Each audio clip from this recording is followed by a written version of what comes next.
Okay, it's 12 o'clock, so let's get started. Welcome to our ECHO session. I'm going to start by introducing the ECHO format and expectations for those people that are new to this.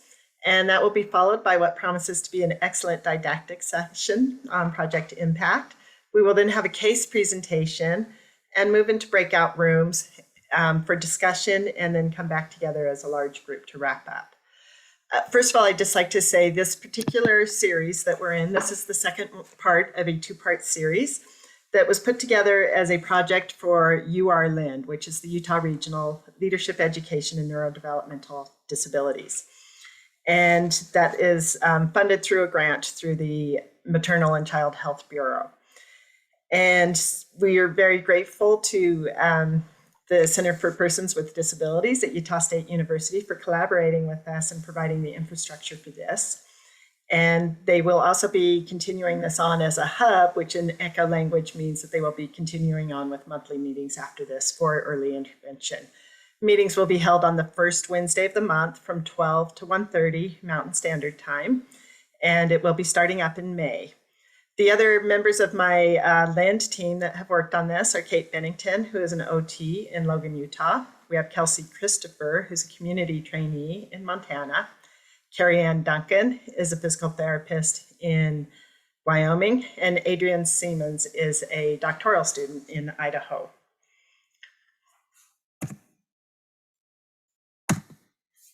Oh, my slides won't advance. Hang on. Okay, there we go. So we will be recording this session for educational and quality improvement purposes. By participating, you are consenting to be recorded. If you don't wish to be recorded, please disconnect from the session. And if you're joining us from the European Union, please immediately contact the ECHO assistant for this session. We want to talk about participation. So this is an interactive community. Our presenters, stakeholders, and community members all communicate and support each other during a session. So these breakout rooms that we have are a really big part of this for people to get to know each other and provide support. Participants are expected to be engaged in asking questions after the didactic and to provide feedback for the case. And the case narratives are the best way to solidify the skills learned in the didactics and receive directly applicable advice. So if you haven't presented a case narrative, please consider doing so. I did so last time and it was really great. I got lots of good feedback and information. We want to protect individual privacy. So when sharing information about another person, avoid using their real first, middle, or last name or any initials, and do not identify an individual's family members, friends, coworkers, email addresses, etc. De-identify the examples and situations, and reach out to a hub team member if you're unsure. We'd like to have everybody rename your profile. The instructions on the screen here show you how to do that. And this says to put your organization. We'd like you to put your state, but if you can also go into the chat and give us your name, your state, your organization, and your job title, that would be great. The raise hand feature can be helpful if you have a question for the facilitator. To use this feature, hover your mouse on the Zoom window to locate the menu at the bottom, select participants to open the participant window, and on the participant window, click the raise hand option at the bottom. And if you pre-register for these events, it allows you to receive the materials for each session in advance. And if you would like to pre-register, please do so via the weekly announcement or by contacting one of our ECHO assistants. If you'd like to get a certificate of attendance so that you can potentially get professional development credits, what you need to do is fill out the evaluation sent to you after you attend the session and consider pre-registering for the ECHO sessions to expedite receipt of credit. So Canvas is the platform that we use, and that can help you to prepare for and review and implement the strategies discussed. So everybody must register for a Canvas account if you would like to be able to access that information. So the email address is up there for you, kurtphillips@usu.edu, to request instructions on how to register for the Canvas page. And the subject line should read EI Echo Canvas registration request. Any questions with registration or after registration can be submitted via email to the above noted email. And our discussion board is one more option for connecting with other participants. REDCap is a data collection analysis tool that we use with ECHO. Everyone should have received a series of 3 surveys. So we have a pre-survey and then an after-session survey, and then we'll have a survey at the end of this. And so you should get those within 1 to 2 days, and always check your spam or junk mail folders. Remember, you need to do those surveys to get your certificate of attendance. Case studies are to share information about real-life situations and to hear from your colleagues about recommendations. You can receive valuable feedback to take back and apply. And if interested, reach out to, I believe that will be the early ECHO team. And you can follow us on social media, on Facebook. And thank you for participating in our Utah State University CPD Early Intervention ECHO. Oh, and I do not have the introduction slides today for our speakers. Hang on. That's okay. We can share our slides. Does that make sense? Oh, that would be great. Awesome. Okay.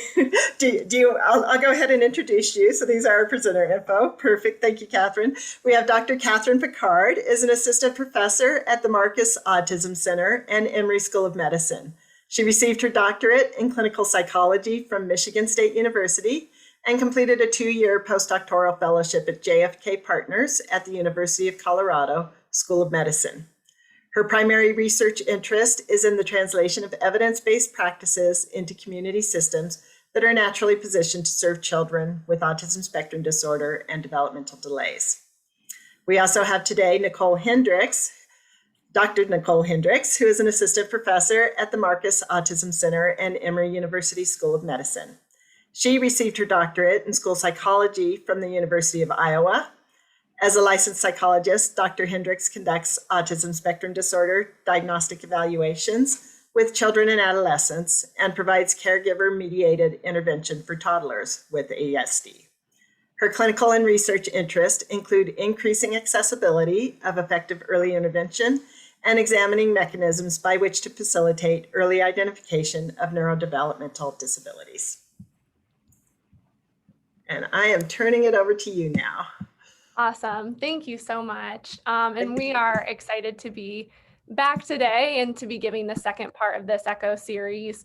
In our previous ECHO, we spent time talking broadly about what is best practice for toddlers who are at high risk to have autism spectrum disorder. So we talked about these NDBI strategies and these principles that we would consider best practice. Today, what we're going to be doing is actually diving into what a specific model might be to deliver these strategies. So we'll be talking about Project ImPACT specifically.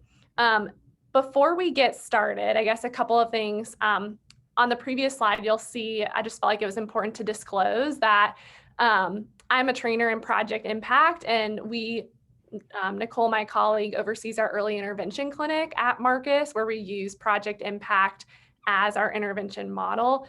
Neither of us receive royalties, but just so you know. So we're, again, excited. And today we'll be talking about the core skills that are targeted by Project ImPACT. And we'll also be talking about kind of the core intervention strategies, if you will. So what specifically we would do to target those goals. We do have video examples that we'll be showing throughout today and are going to do our best to provide very concrete information about what this intervention entails. We also recognize that it's a relatively short presentation in some way, so it may feel a little bit like a tease, and we are happy to kind of take questions and provide more information at the end of today as well. So just to start, before we dive into what is Project ImPACT from an intervention standpoint, I thought it would be important just to highlight that it is considered an evidence-based practice. by both the National Standards Project and then the National Clearinghouse for Autism Evidence and Practice. And so the specific components of Project ImPACT are evidence-based. So that means that the intervention strategies themselves are NDBI strategies that have a strong amount of evidence to support them. However, the model, Project ImPACT, is a parent-mediated intervention. And so there's also strong evidence to support the parent coaching that goes alongside Project ImPACT, and the training model that is embedded in the program. So how we actually support community providers in learning and using these different intervention strategies. So when we talk about Project ImPACT today, we're going to be honing in on the intervention strategies themselves. And what I want to keep it, would like for us to keep in mind is that, again, this is a parent coaching intervention. So the intervention itself is designed to be delivered about over 12 weeks or so, either once a week for an hour. There's also a twice a week model as well. And so each session is structured very similarly, and we'll talk a little bit about that. Within the program, the first couple of sessions are spent collaboratively setting goals with families, which we'll talk a little bit about. And then moving forward, each subsequent session is structured using this parent coaching framework. And so that is within each session, we're working with parents and reviewing how it was for them to practice certain intervention strategies. We're teaching a given strategy or technique. As therapists, we're showing parents what it might look like to use that strategy. And then most importantly, is we're supporting parents and then practicing that strategy and giving them supportive feedback. And then we wrap up our sessions by planning for, okay, so what does this actually look like, right, over the course of the week? Remembering that the heart of these parent coaching interventions is that we're empowering parents to embed these strategies in these very naturalistic daily routines. So I would like to keep this framework in mind as we talk about Project ImPACT. So to start off, I mentioned previously that the first two sessions of Project ImPACT are designed to collaboratively set goals with parents. And this is the foundation of the program. It's really, really important. And so within these two sessions, we are with parents setting goals around the 4 core areas that are targeted by Project ImPACT. And these are things that we talked about in our previous ECHO series. So these are social engagement, communication, imitation, and play. And the reason that we collaboratively set goals with parents is because, I mean, a number of reasons. One is it's extremely important for us to understand their own perception of their child's development. That lays the foundation of this program. It also allows us to understand what their priorities are within each of these domains. So we're hearing what parents would like to work on, and we're helping them shape those into goals that are both meaningful to their family and also relevant to the program in order to get buy-in. And then we can actually use those goals over the course of the program to track progress. If a child's goal, or if one of our goals is to kind of increase how long a child can stay engaged, when we start to teach parents these strategies to increase their child's engagement, we can actually say, wow, like our goal was to support Johnny and staying engaged for 3 minutes. That interaction was at least 5 minutes, so we're really kind of tying things together.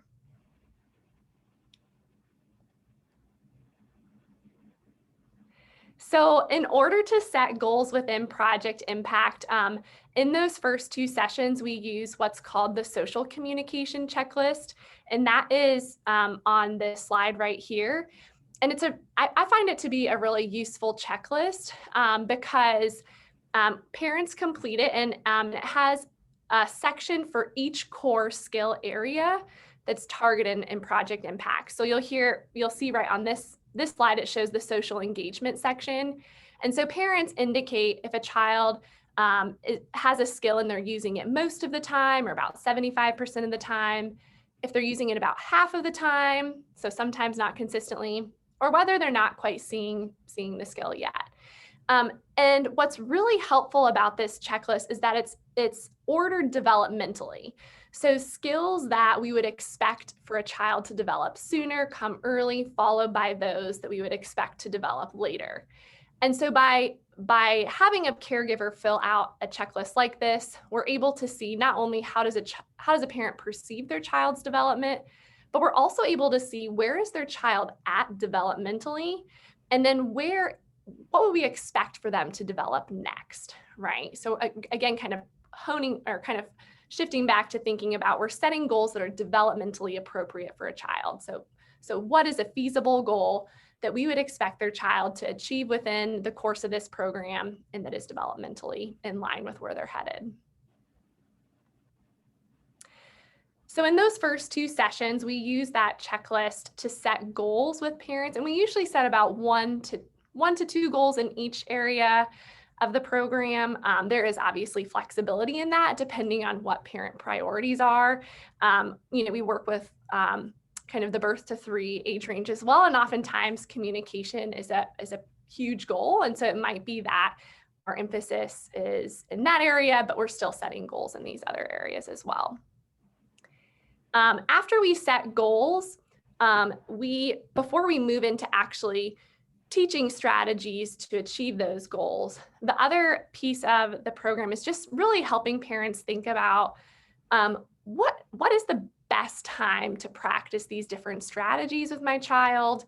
How can I embed this into my home life in a way that is not so daunting and overwhelming?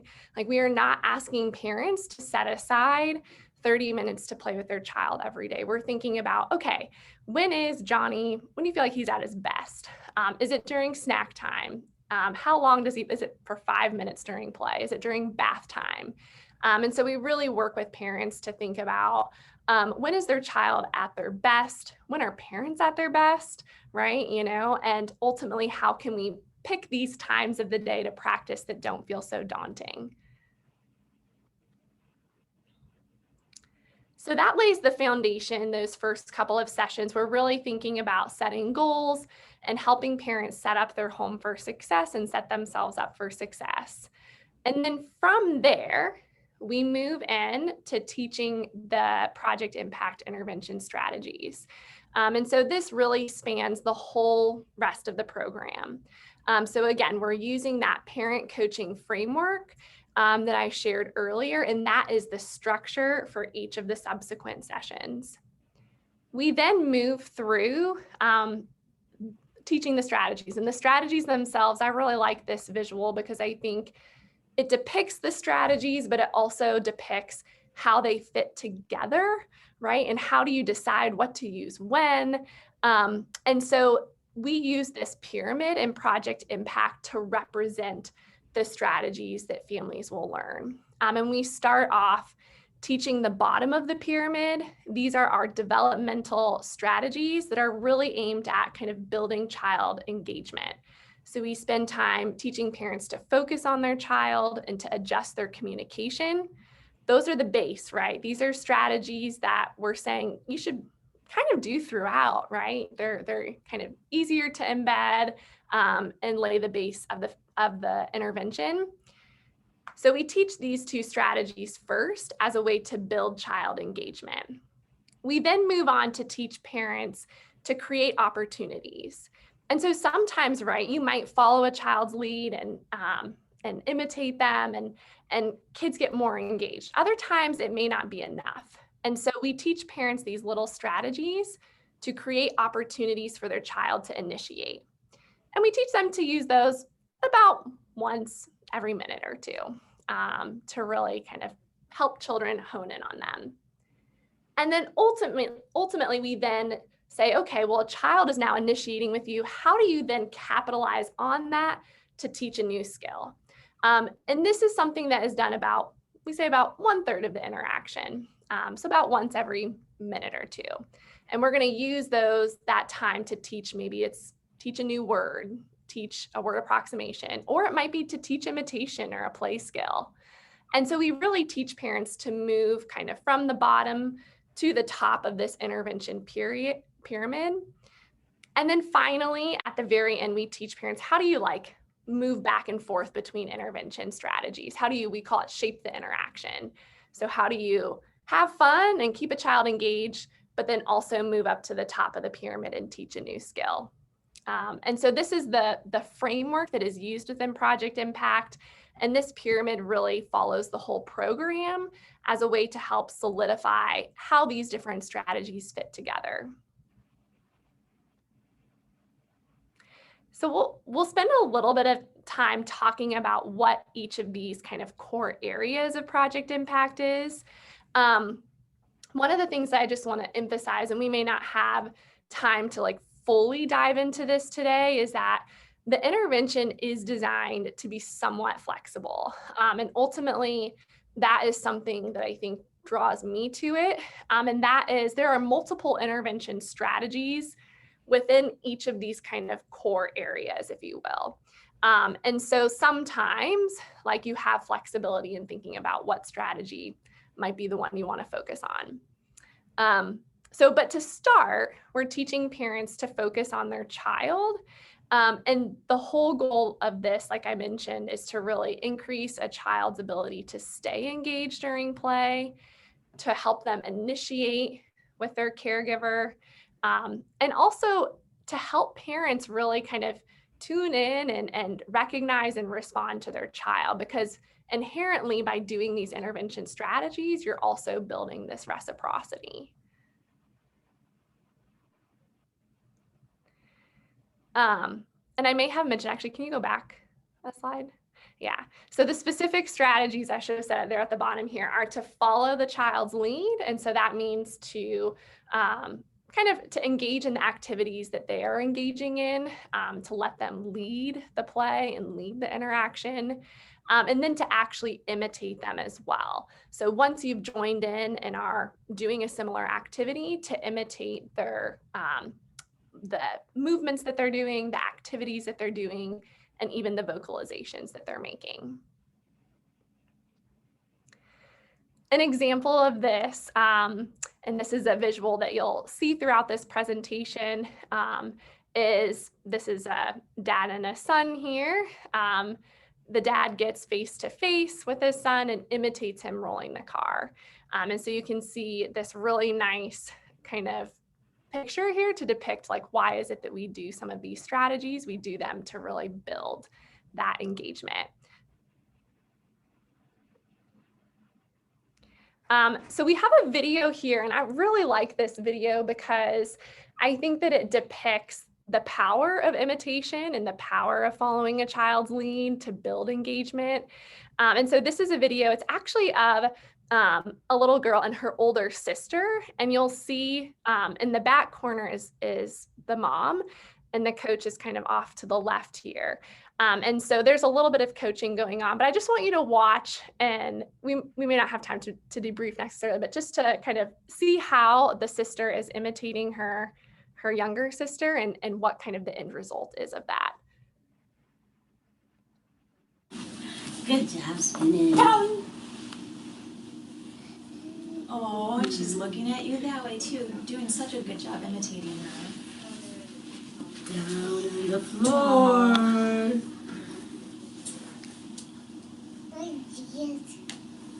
And touching you. Good. Yes, that's a great idea, to touch her cheek just like she's touching your cheek.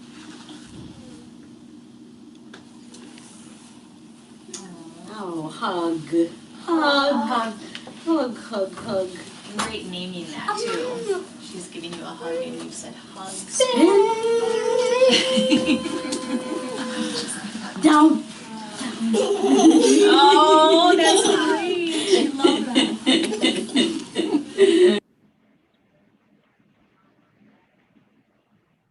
All right, and so I really like that video, just because I think, again, we're teaching parents to imitate their child, and oftentimes, in my experience, it's something that feels counterintuitive as an adult, but oftentimes we see this really nice shift in engagement that parents feel, and that is really beautiful to see. And that really is the purpose of these strategies. And then Okay. From there, we're going to shift into what is that developmentally appropriate language that we're modeling, and how are we being so intentional about the communication that we're using with children.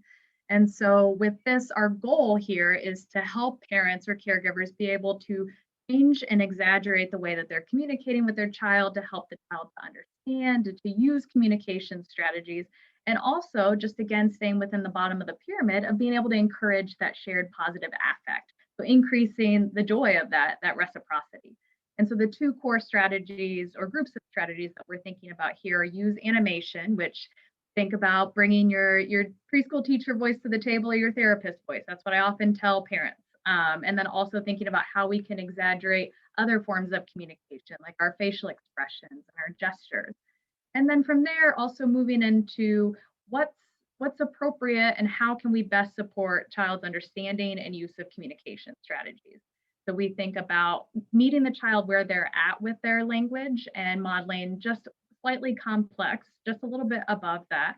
Thinking about, for example, if a child is working on nonverbal communication strategies with pointing or reaching, we'll be modeling as the adult lots of gestures ourselves, as well as modeling those single words. And thinking about within the context of play, how are we drawing attention to different concepts that we might be thinking about? So helping caregivers to really slice down some of that communication that's happening to help the child better participate in those routines. I love these bottom of the pyramid strategies because you can embed them so much more easily than, for example, some of the top part of the pyramid. And so we think about this within the context of our daily routines. For example, during a dressing routine, we're using those focus on your child strategies that Catherine was just presenting, being face-to-face, joining in an activity with your child, but then thinking about what is the language or the communication that we're modeling. So shirt on. In that moment, we're now paying attention to how that child's responding. So like Catherine mentioned, we'll be coming back and building upon this visual as we move through the program, seeing how the child responds. Perhaps they imitate, perhaps they just stay engaged and stay face-to-face. And that nonverbal communication shows you that your child's still engaged. And if the child stays engaged, let's keep going, right? So continue that language modeling, continuing to use that animation in a fun way. Once we have these developmental strategies in place, once we have the parent or caregiver feeling comfortable and following the child's lead, oftentimes parents and caregivers are noting, oh, my child just seems more engaged, they might be initiating more, and there's a lot of excitement there. We think about, like Catherine mentioned, that we might still need to provide support so that the child's more likely to stay engaged or to initiate. And so then we start to create these opportunities where we are interrupting these routines, be able to elicit some of that communication or create a space for the child to provide spontaneous communication or different play skills in this moment.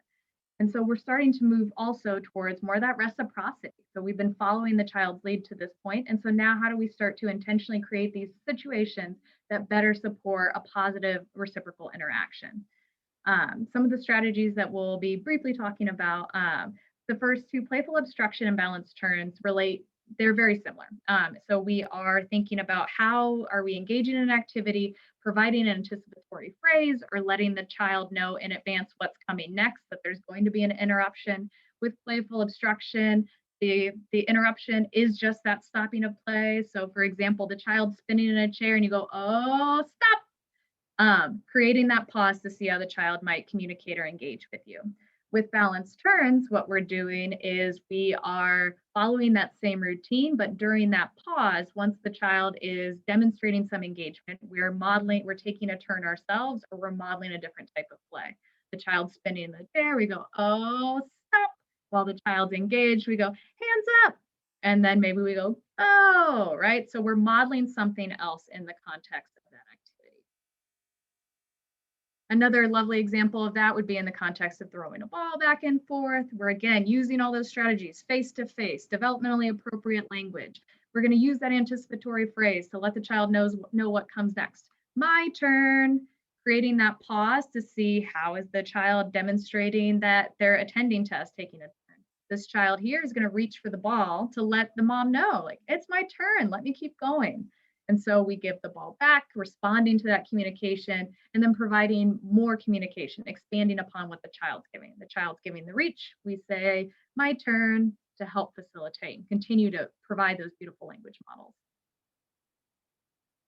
And so with this example, we're going to be demonstrating that exact piece. What I would love for you to draw attention to is watch how the parent is, before she provides that playful, she's going to use that playful obstruction. So she's going to interrupt the play, but not in a rude way. She's keeping it, she's making it fun.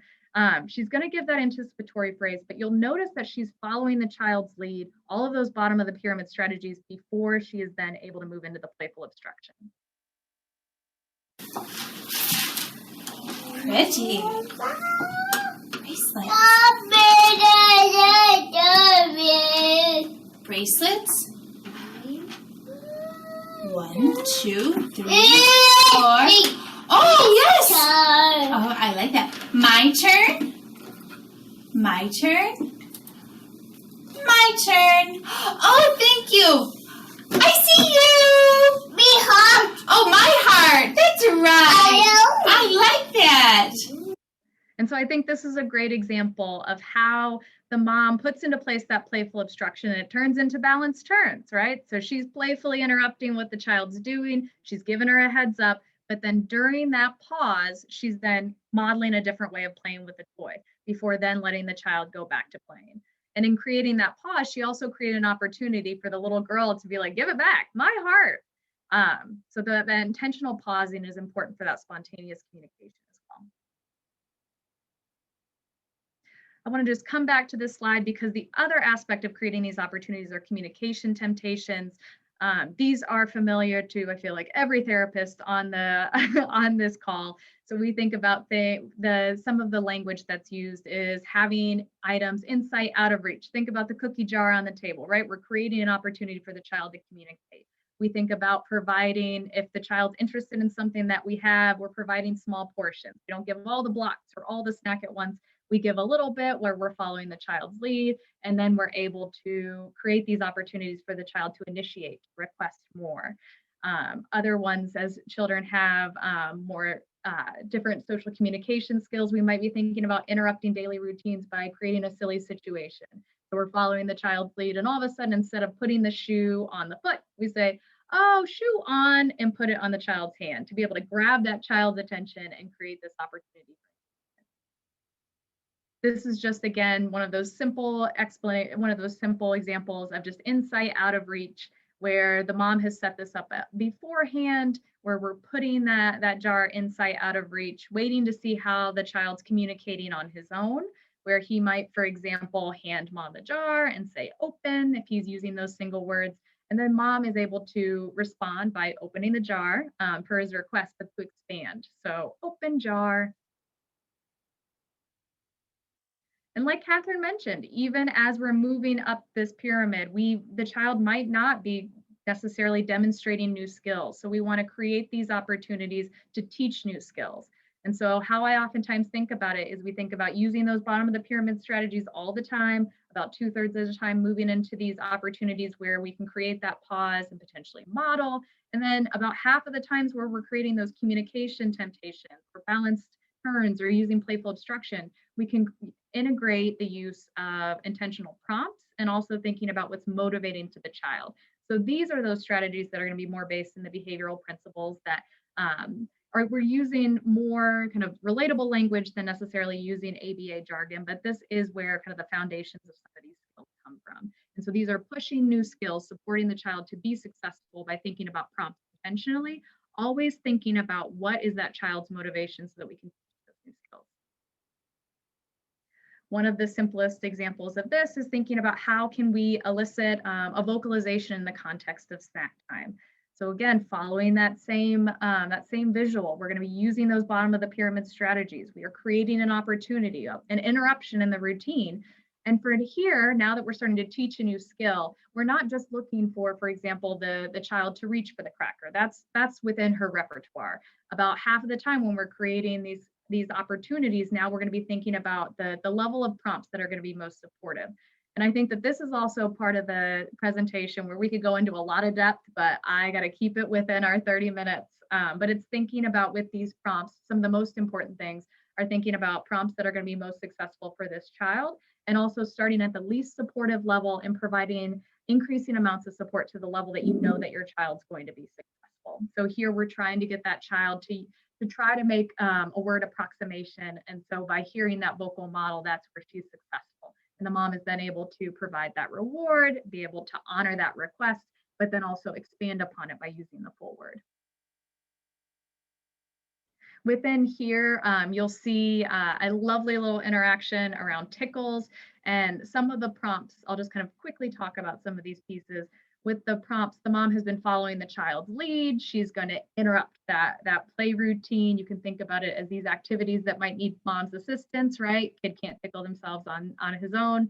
And the mom's going to provide different levels of support by asking a question and then providing a vocal model as well as a gestural model to support the child and asking for tickles again. Do you want tickles? Tickles. You want tickles? You want tickles? Now what? All right, so this is that pause, and I just want to draw your attention. The mom was following the child's lead. They were having a lovely social interaction. She knows that her child's motivated, so this is the place where she's going to be encouraging a skill that's a little bit more challenging for him or to request.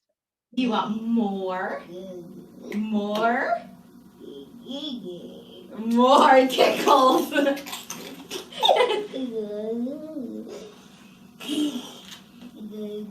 What do we want? More tickles.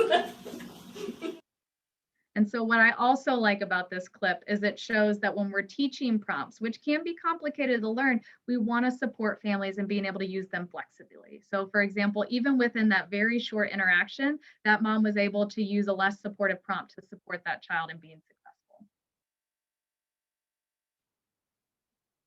Coming back to the point that Catherine was making earlier is that we talk about this at the end of the program of shaping the interaction or thinking about how these strategies all kind of flow together. But to be honest, as the clinician, as the provider, you're talking about this the entire time. And you're thinking about, for example, these different factors that are coming into play to support the family and figuring out when's the best time to, for example, teach a new skill or to focus on your child. I love this visual because it really breaks it down for families. And so if we're thinking about some of the factors that are coming into play, is your child motivated? If your child's not motivated, if they're upset, if they're dysregulated, and in the way that we talked about the last time we were all able to meet, probably not the best time to teach a new skill. There might be times if we're thinking about more of responding to challenging behaviors that we might need to move through some of the sequence. But if it's more of the social communication, we want to create an opportunity where the child's engaged and excited, and you are too, right, to be able to support these new skills. Another big piece is thinking about, do you have control of something that your child's interested in? And it might be a physical thing. It might be, for example, access to the snack or access to the toy that the child wants to keep playing with it. But it also just might be your attention, right? It might be your attention, or it might be support in an activity that the child wants you to participate in a particular way.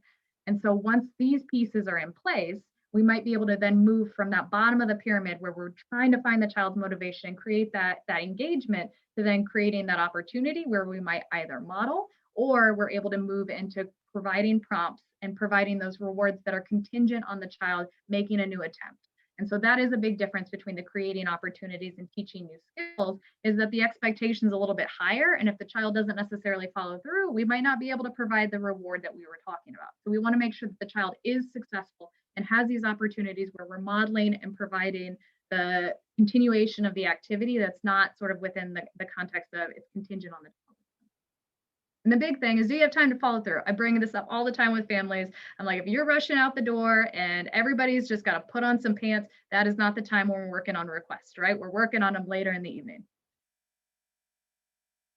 And I do want to be respectful of time, but this is just an example. If we have time after the questions, I think that we can kind of come back and review how all of these strategies look together, but also in thinking about the last video that we showed, it showed how the mom was moving back and forth and shaping that interaction. If it's helpful to share this, I want to give us the opportunity to, but I also know we're at time. So I want to open it up for questions, and thank you guys so much for your engagement again.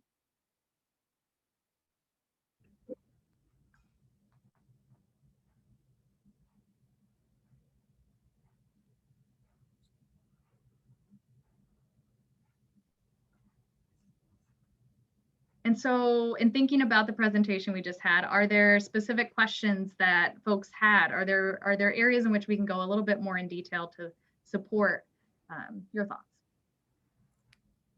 I also wanted to add, and I meant to say this up front. So in the Project ImPACT program targets those 4 core areas, social engagement, communication, imitation, and play. The intervention was developed in 2007 and went through a kind of updated revision very recently to include a few modules, I think 4 modules on behavior management. They're optional modules. I think one of the things that inevitably comes up, and I think will come up in our case presentation later, is that kids who have social communication challenges often do have challenging behavior that comes along with those challenges. And so those are optional modules. I mean, oftentimes when we support communication and social communication, we see challenging behavior decrease. But that is kind of supplemental to the program that is new.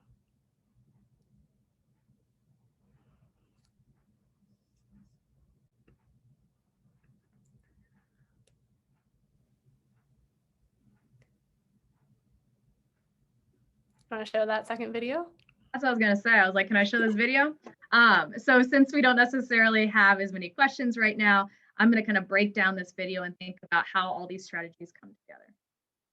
Now, I was thinking the same thing. I was like, I'll give it one more minute, but I want to show it. All right. As you're pulling that up, Nicole, there was a question just barely in the chat, just about how parents get access to this. So I don't know if I'm going to address that now or after. Catherine, do you want to go? Maybe we can do the video and then chat about that, because that's a really good question. Okay. And so again, just drawing your attention to this video, this is the context of a daily routine, right? So maybe the family's in the waiting room of a doctor's office, child's in a good mood, and we've got a little bit of time to kill. So this might be an opportunity to follow where the child's interests are, using those bottom of the pyramid strategies. The dad then moves into some playful obstruction, where he kind of playfully gets in the way of what the child's doing. And since the child's motivated, in a good mood, the dad is able to kind of be able to have some control in that situation, and they've got time to kill. This is a great opportunity to teach music. Water.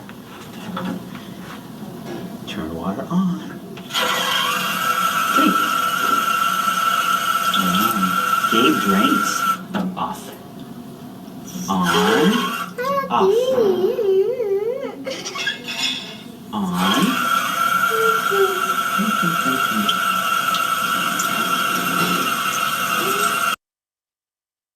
I'm just going to pause it right there, because this is a great demonstration of those bottom of the pyramid strategies. So the child is interested in drinking at the fountain, the dad's joining and being a part of it. It seems like the boy probably needs a little bit of help, a little bit of the strength from dad to be able to push down. And the dad's describing what's happening while staying face to face and being a part of this interaction. So using all those strategies that we talked about in the very beginning to just be a part of what's happening in this activity.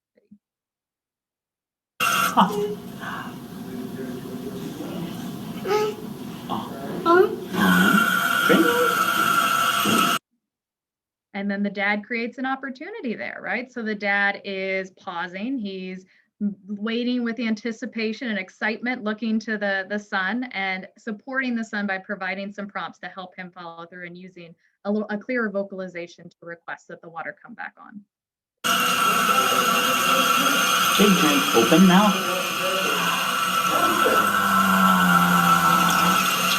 I want more water. Yum, yum, yum. And every single time within that interaction, there's different types of prompts there, right? So the dad's using a different type of prompt than he was using previously, which we won't get into too much detail, but kind of creating that space to help the child be successful. And then immediately falling back to following his lead, right? So if we think about using these teaching new skills, these more directive instructional strategies within Project ImPACT or in other approaches, we don't want to use them over and over again. The child's not going to want to stay engaged. It's really this dance of going back and forth, of following the child's lead, creating these opportunities, and teaching whenever the moment's right. I'll go ahead and stop sharing. That's great. And I just wanted to answer that question that was in the chat box about how do parents access this program. So I will drop the link in the chat box to the website for Project ImPACT. So I guess there are a couple of ways. The first thing that I should have said is that there is a kind of parent workbook and a provider workbook that are part of this program. They are available on Amazon or Guilford and so actually let me just drop that link. And so parents are able to kind of access the curriculum in that way. I will say, like, you know, it's a lot to try and learn and navigate on your own. And so I think that we have a good amount of research to suggest that these strategies work best when parents are supported in using them by a provider who is familiar with the strategies, just because you're able to model and support parents and help them problem solve, right? You know, what happens when, you know, your child throws a meltdown, or when you're in a session and there are siblings involved. And, you know, so on the website, you'll see those materials. There's also a training model that goes along with the program that involves like attending a workshop and, if you wanted, ongoing consultation. But the manuals themselves are accessible via Amazon. And then Catherine, if you wanted to answer maybe how providers become trained, and I'd love to jump in with the prompt dependence afterwards. Yeah. Oh yeah, that's a great question. So providers can become officially kind of like trained by attending a workshop. And so actually, in response to COVID, it's in some ways like the pandemic has taught us a lot about what we can do over telehealth. Project ImPACT is able to be delivered over telehealth. And we have now kind of a virtual webinar series. There's usually one about every 4 to 6 months. And so that would be one way to be certified, would be to attend that workshop. And on the website, usually there's information about upcoming workshops, who's offering them, where they're being offered. And I'd be happy to talk more at any point about it. And then Brenna's question related to prompt dependence. This is that piece where I was like, we could really go into prompts and rewards here. And so I'm really glad that you brought that up. And so within Project ImPACT, we're thinking about at least the most prompt hierarchy, because we want to create those opportunities. We want to provide the least supportive prompt in the beginning, so that we're increasing the likelihood of a spontaneous new skill being shown, right? So not necessarily immediate. If we know the child can repeat, we're not necessarily jumping to say more. It's more of, you know, what do you want? And then maybe giving a slightly more supportive prompt, waffles or cereal, right? Before then, you know, the child actually wants the cereal, and you're modeling with that vocal model of cereal. And so we're thinking intentionally and individualizing what types of prompts work best for the child, but thinking about that least supportive prompt to increase the likelihood of spontaneity and not necessarily more of that prompt dependence. And so those are oftentimes conversations that you're having with the family, because the last third of the program, and even maybe even a little bit more, is really thinking about how prompts and rewards, instead of building on separate new sets of skills like use animation or communication temptations, you're thinking about how prompts and rewards work for the types of goals that you've set with the family. So if they really want to focus on using communication, you might spend a couple weeks there and supporting the family to be successful and and not kind of running into some of the barriers that we run into when we don't necessarily use prompts or rewards successfully. Mm-hmm. And the program itself was designed, so like some, intervention programs really differ in how they use prompts and rewards. This program was designed for parents. And so the question is fantastic, because we do know that if you start with a relatively supportive prompt, us as clinicians and as parents are reinforced for using that type of prompt, because a child quickly responds to it, and it can be hard to then back off. And so by establishing, starting with kind of just a wait and then providing more support as needed, again, we're really able to kind of set that structure, so that way we're thinking about how can we make this skill or foster kind of this skill in being spontaneous.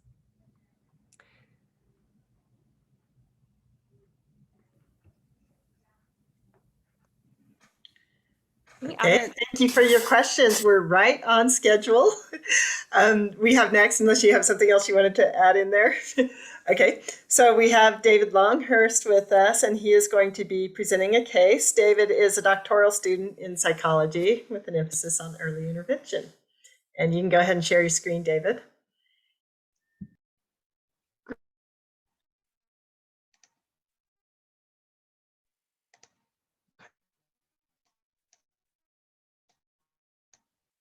All right, so I am a behavior specialist right now with up to 3. I just got a thing that said that my internet is a little unstable. So if you cannot hear me, I apologize. But with that, I'm a behavior specialist here. Here's my email if there's any other follow-up later within the case presentation that anyone is wanting to share or to know about this case. A little bit of background into our case presentation for today. Like I said, I'm the behavior specialist. I was referred to this family for screaming behavior problems and head banging behavior. As of today, I have only visited once with this family for the initial intake and assessment for services for early intervention. The information that I got in that first visit, and just from up to 3, the program I work with, is that this is a 16-month-old female. She is nonverbal currently, and that seems to be the case moving forward for her as well.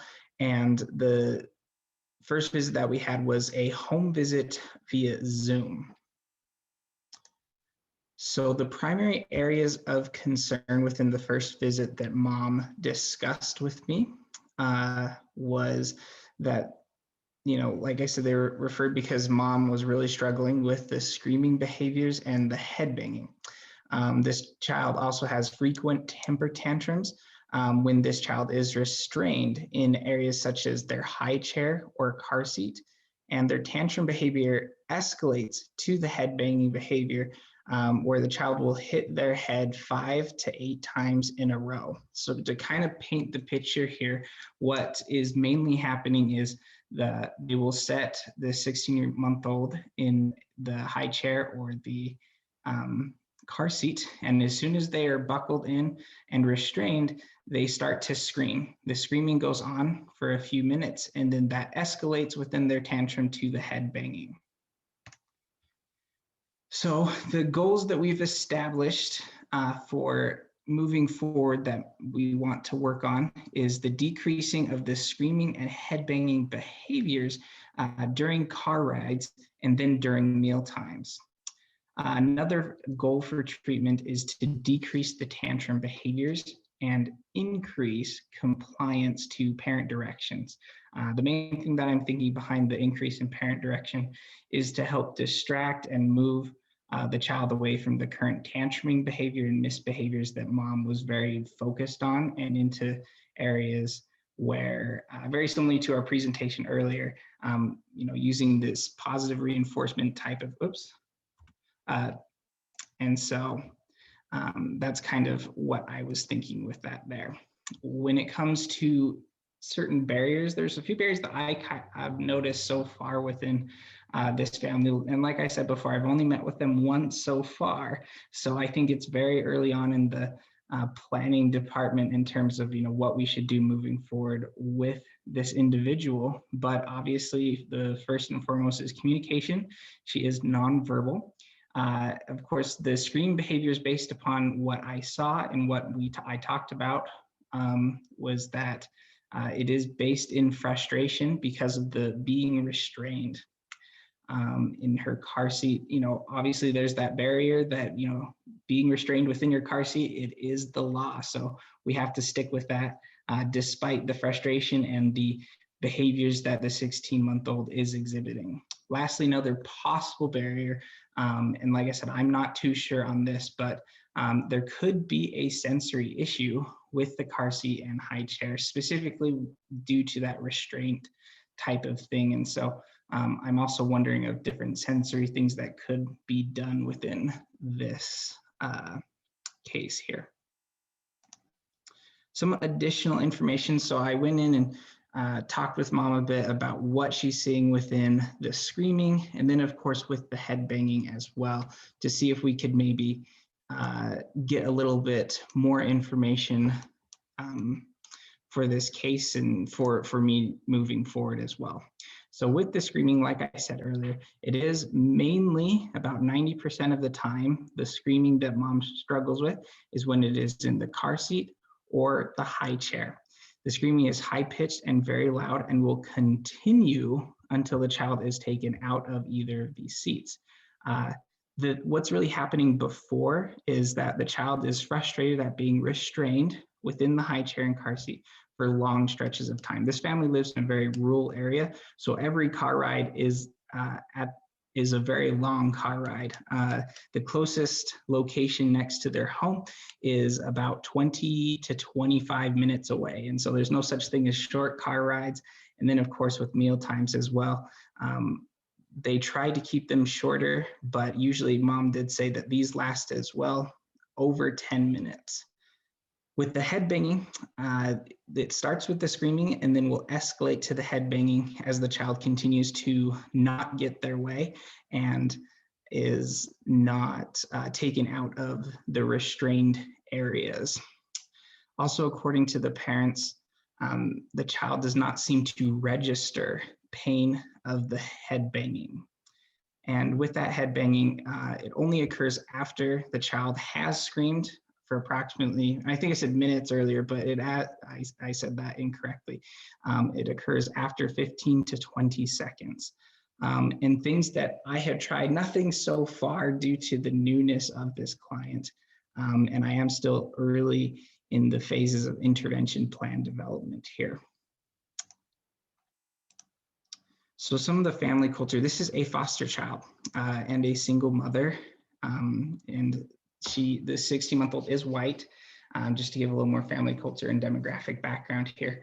And the parenting style, which I thought was very interesting. Mom was very, she came out very early and was like, I am very against punishment, and that she struggles to ignore even minor misbehaviors and tantrums. So what that kind of looks like for mom is mom thinks of punishment as physical punishment. So I'm glad that her and I are on the same boat there with the physical punishment side of things. However, I do think there are maybe forms of reinforcement, both positive and negative, that may be more effective. And I'm hoping to tell mom about those in future appointments. And then what it looks like when mom is struggling to ignore minor misbehaviors. She did say very front right that she gets involved as early as possible with the screaming behaviors because she knows what it leads to with the head banging. So she seems to give in very early to any form of misbehavior that this 16-month-old does. And like I said, the screaming seems to be a major point of frustration that makes the mother very easily frustrated there. And and so that kind of leads to the end of the portion here, and so leading into the discussion portion later. But that is the case study that I have, and I'm happy for any input, especially since this is a very early case for me, and interesting given the components of the nonverbal behavior, her age, of course, being only 16 months, but then of course as well, given that these are in very specific locations and not a daily behavior that is routine throughout her entire schedule throughout the day. So thank you. David, I have a quick question. Of course. When you say head banging, is Yes. she hitting her head with her hand, or is she banging it on the back of her chair, on the tray of her chair? Could you just help me visualize Of that? course, yeah. So we talked about, or when I talked with Mom about head banging, it was her hitting the back of her head against the back of either the chair that she was in or with her car seat as well. So hitting the back of that, which has a tall plastic area that she does that too. Thank you for that specification there. I also have a question. Maybe I missed it, but what have the parents tried in these instances? The parents had just been giving into behaviors. So when she was screaming, they would take her out of the car seat or out of the high chair when she would start to scream. If they didn't, the head banging would start, at which point they would also take her out at that point as well. And this had led Mom to finding babysitters so that she could go to the grocery store or doing other things so that she just did not have to bring the 16-month-old with her. However, that wasn't the most feasible thing moving forward. And so that's why I've been kind of brought in to kind of help so that they can follow through with some of these activities here. I have a couple of quick questions. How long has this child been in this foster placement? Her entire life. Okay. And then is this a child when she's not restrained? Is she like really active, running around all the time? And just generally speaking, are her motor skills looking pretty good, or is she kind of clumsy? Yes, no, she has very good motor skills. She scored with the assessment that I gave, she scored very high in hyperactivity. So. Okay, awesome. Are there concerns for autism? Is she at risk? I think with the assessment that I do have some concerns. I think there was a few things that stood out to me in terms of that. I think she has some repetitive behaviors. Of course, she's also 16 months, so I wasn't too sure of some of those things there. She seems to, according to all, she stares off into space a lot, seems very distracted with things, and is not the most sociable. However, she is 16 months again and the only child in the home from what I know. But so I think so. However, it is very early, I think, for something like that. But of course, I'm not the expert when it comes to the autism side of things. Is she also, what other type of services is she receiving in early intervention? Right. So earlier this week, she qualified for my services as well as occupational therapy. And that is all that has done assessments so far. And I'm not sure, but I think there's also going to be speech and language, but that has not yet been assessed. I would just like to throw out a couple ideas possibly for in the car seat. So we're gonna, Amy, sorry to interrupt you, but we're gonna go ahead if Kirsten is ready to do breakout rooms, and then unless you guys have other questions for David to ask. Yes, I was just going to suggest that we move into breakout rooms. I'd like to ask everybody too, if you don't mind, if you can have your videos on when you're in the breakout rooms, that would be great. And we would like to have for each group a note taker. Somebody can volunteer to be the person to take notes and just compile the suggestions that your group comes up with and email those to the early ECHO so that we can compile them all and give them to David. Thank you. How long do you want to be in your breakout rooms for, Kirsten? You're on mute. Kirsten, you're on mute, so I can't hear you. Sorry, let's do about maybe 17, 18 minutes. Okay. Perfect, thank you.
So Judith and Charlie, are you guys going to join your breakout rooms?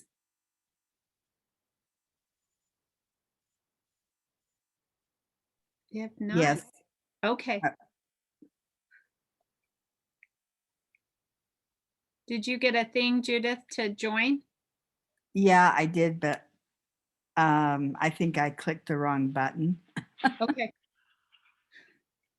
If I need to reassign you, let me know.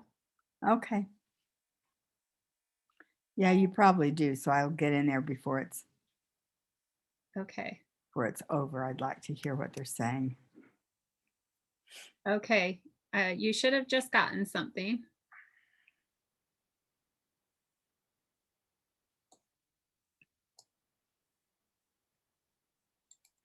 Nope. Hmm.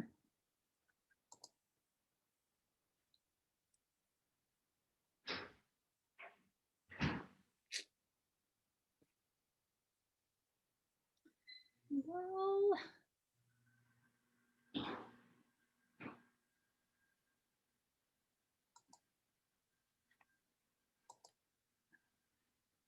So Janelle, yes. different topic. Did you get that narrative I'd written for the infographic?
Okay.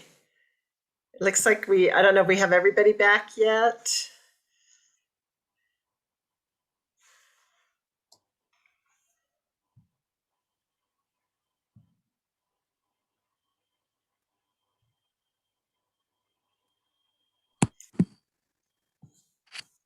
Did anybody have any great ideas they wanted to share, or any last questions for our presenters or anything? If they're still with us. You can go ahead and unmute yourself. Our group had we had quite a few questions. Some of them were, is the child for the car seat, are they reacting to the actual movement of the car? Are they maybe acting to maybe a trauma of where they might be going, like the destination of being in that car? We also wanted to know a little bit more background on mom, especially in regards to what she considered misbehavior, if she understood what was appropriate behavior for a child of 16 months and what was inappropriate. And we had some ideas like moving the child in the car seat outside of the vehicle to get the child happy and it was a good thing and joyous, and then put the child in the car. I think I have like 2 pages, so I'm just trying to pick. We also, was somebody really, I'm sorry I didn't write everybody's name down that mentioned it, but in regards to the high chair, to make mom understand that high chair isn't the only place you can feed that baby. You could feed that baby in a bean bag. You could feed that baby in a booster seat. You could feed that baby. You could hold the baby. You could, put the baby. It doesn't have to have good table manners right now, just to make it a better, happier interaction between mom and baby. But yeah, we had quite a few.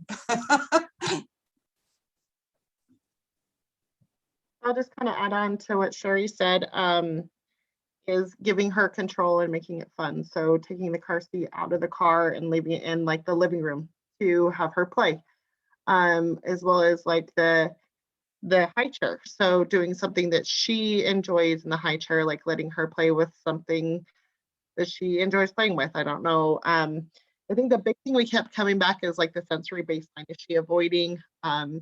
Is she seeking? And what does that look like? Is it sensory or is it behavior? The other thing we talked a lot about was talking it forward. So letting her know what's going to happen before it happens. And if she's not understanding a whole lot of language yet, using a picture or an object, so that she knows what's coming next, and she can kind of prepare for that. Part of that preparation would be like, depending on where she's at sensorily, like a squeeze or a hug or some rigorous activity before she gets in there, so she feels like she's grounded, sensorily, or or that need is being met. The one was also like a go in the car bag. So whenever you're going in the car, you have a specific bag that she enjoys getting into. And then also going for like practice rides in the car. So you go around the block and then you reward her for being super awesome, or, also timed experiences. So we just try it for a couple of minutes with like a visual timer and then we get out. And that's okay to do short periods of time and then increasing that with like a visual timer or something like that. That was that was pretty much it. Well, not really, but there's a little synopsis. Excellent. We are approaching 1:30, so we are going to go ahead and sign off. And thank you everybody for joining us today. And the early ECHO will be starting up on an ongoing basis starting in May. Meetings will be on the first Wednesday of the month from noon to 1:30 Mountain Standard Time. So we hope to see you all back. Thank you. Another great training. Thanks. Thank you. Will we get emails for those meetings, or is anybody? Yes. Yeah, if you've given us your email address, you will get an email invitation to register. So. And I have one more question. What exactly happens? Is it just collaboration or? Sorry, your audio was breaking out. Is it a collaboration or support, or maybe I missed it? So there will be the Centers for Persons with Disability will be running an ongoing hub, and so we'll have monthly meetings. They will find presenters to present the didactic. We're always looking for cases, so you have a case and you want some feedback and input from people, we'd appreciate that. And those come from the participants in the group. And then the idea is for people to be able to go into these breakout sessions and have an opportunity to have some peer support and talk to some of your colleagues and collaborate. And what kind of cases do they want? It can be anything. Ideally, it'd be lovely if it fits with kind of our topic, like we were talking about social communication. And so to have a nonverbal child that's having some behavior and social communication issues was perfect. But it can be really anything. Can we invite our colleagues to register if they haven't been here yet? Absolutely. And you can, I forgot to mention this earlier, you can come to, as you know, when we have a series on topics, you can come to as many of them as you want, or as few, if you only make it to one, that's fine too. So we welcome anybody as much as they want to come. I had a question about CEUs or credits. So I think I heard you say at the beginning there would be like an email with a pre-survey and then an email at the end with another survey. So what do you do if you don't get the pre-survey? You can contact Early Echo. And I think to get the certificate, Janelle, you know more about this than I do. To get the certificate, do they really just need to do the post-survey if they didn't get a pre-survey? So yeah, so after each session, you will receive a survey, and after that's completed, then you get your certificate of completion. Thank you. And we've got 5 different states here and different professions. So everybody's continuing education requirements are different. So we're not applying for CEUs with every professional organization in every state, but you will get that certificate of attendance. And so you can do with it whatever that will do for you. So I know in Utah it will contribute at least to our renewal process for our credential to be early intervention providers. So, okay, well, thanks everybody for joining us.